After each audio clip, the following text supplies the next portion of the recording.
Alright, here we are at entry 2. You'll notice there are a lot of things that are exactly the same as entry 1. Basically, you have the source first, again you have a summary, and then you have quotes. In this case, I've actually included more than 3 quotes, and that's not required, but it is a possibility. So if you want to go beyond, go above and beyond, especially if it's a really great source, please feel free to do so. And for me, this honestly is a great source. I really enjoy reading Deborah Tannen. She's a well-known communications expert, and in this source where I've identified her, I've actually done it in APA. Just like in MLA, you put the last name of the author and then the first name. If there's just one author, then you just leave it like that. The biggest difference with APA is that you put the date right after the author. For most fields where they use APA, they try to stay really current, and so you want to put the date there to show how current this is. Obviously, this source isn't super current, but it's still really relevant, so it's still part of our readings. Another difference between MLA and APA is the fact that when you cite a title, you don't capitalize every word in APA. In MLA, you would.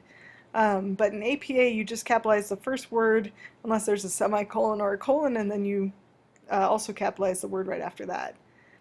In this case, this source is not from a book, it's actually from a website.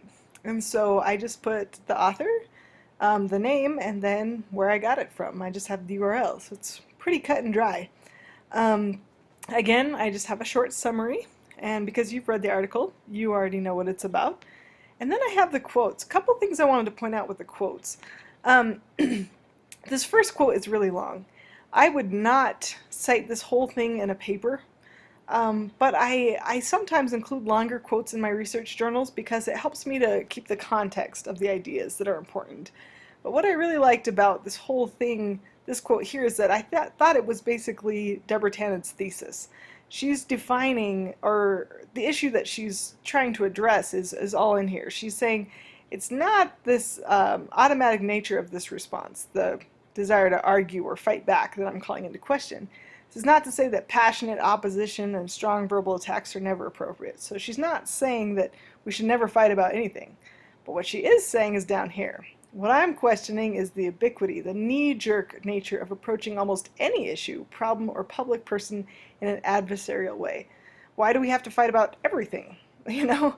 And I really liked her point. Again, I just kind of put my own 2 cents in here, my own reflection. Tannen isn't saying that we should never fight, but she's saying that fighting shouldn't be our first or only choice. There are ways to solve problems without verbally or physically attacking people. Thank goodness. But sadly, it seems like we give more attention to the most explosive ways of solving problems.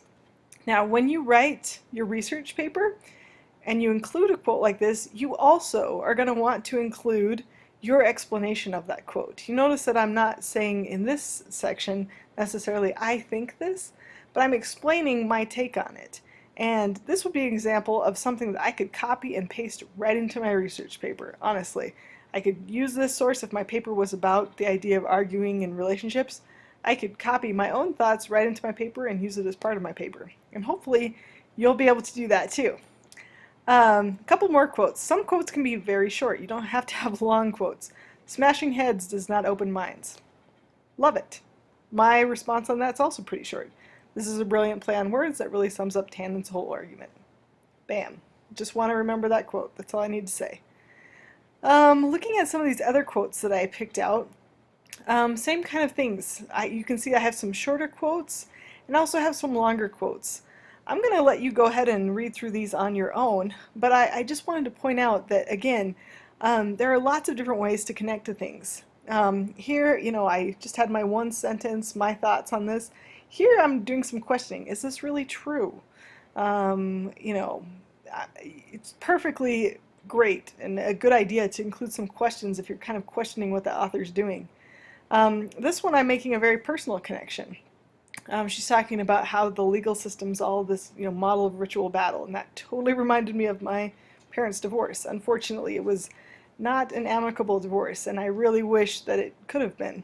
And so I put a few things in there about how, you know, I wish that we could reform the legal system so it wouldn't be so combative. And then finally at the end, I also have just another personal connection, you know, as she's talking about education and how we argue in the educational setting. I talk about my own experience as a graduate student. So please don't feel like you have to just comment directly on what the author's saying.